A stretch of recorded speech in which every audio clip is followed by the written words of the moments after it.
Poultry form व्यावसायिकाची 26,84,000ची फसवणूक, एक जेरबंद.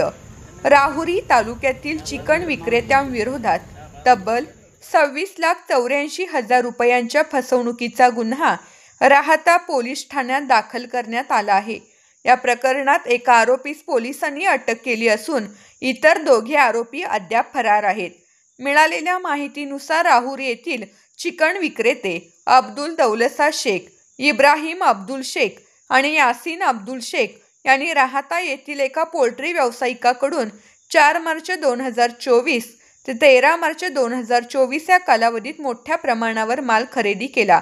मात्र खरेदी केलेल्या मालाची रक्कम परत देण्याबाबत आरोपींनी खोटी आश्वासने देत टाळाटाळ केली. वर्षे उलटूनही पैसे न दिल्याने आपली फसवणूक झाल्याचे लक्षात आल्यानंतर संबंधित पोल्ट्री व्यावसायिकाने 10 ऑगस्ट रोजी राहाता पोलीस ठाण्यात फिर्याद दाखल केली. या फिर्यादीवरून पोलिसांनी 26,84,000 रुपयांच्या फसवणुकीचा गुन्हा दाखल केला.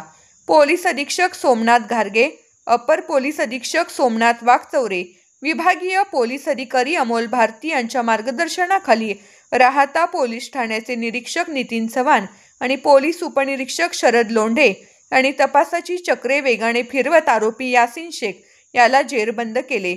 आरोपी यासीन शेख याला राहाता न्यायालयासमोर हजर केले असता न्यायालयाने त्याला कोठडी सुनावली आहे.